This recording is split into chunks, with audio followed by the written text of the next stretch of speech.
What's up, guys? This is Dan, aka Dirty Dan Tuning.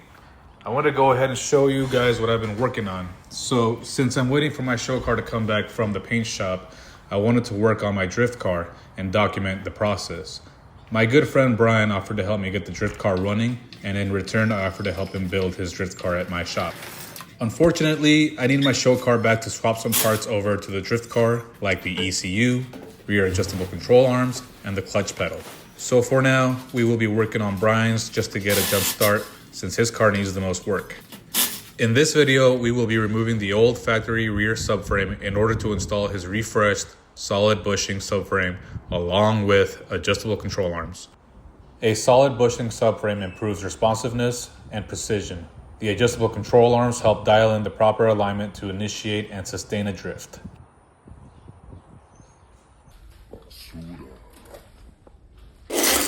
So we got to work. We found out what we needed to take off. Bryan started wrenching away, started hitting stuff with the wrench. Here's just a general view of all the pieces that we had to remove just to disconnect the subframe. Here I am doing some wrenching myself. Shout out to Ernesto to helping us here and there with the removal of the control arms. Here I am spraying the piss out of the bolts with some WD-40. I got some of the bolts out. I decided to invest in this air impact to save some time and some strength. Really did the trick. Here we are finally dropping the subframe out of the car.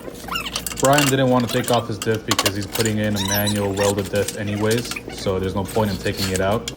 As you can see, it was a little stuck, but we give it the old razzle dazzle and we managed to take it out.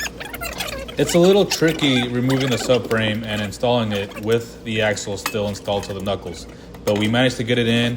I used my bench pressing skills to raise the subframe up, and Bryan helped me screw it back in.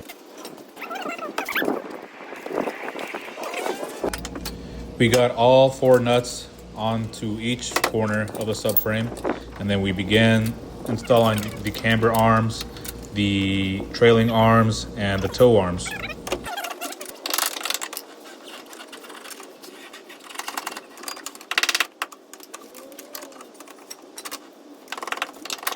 So this is the end result. We have aftermarket coilovers, fully adjustable control arms, and a solid bushing rear subframe.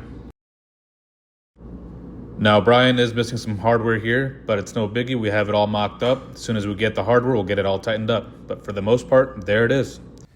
In the next episode, we will be installing Bryan's welded differential and front coilovers. See you guys next time.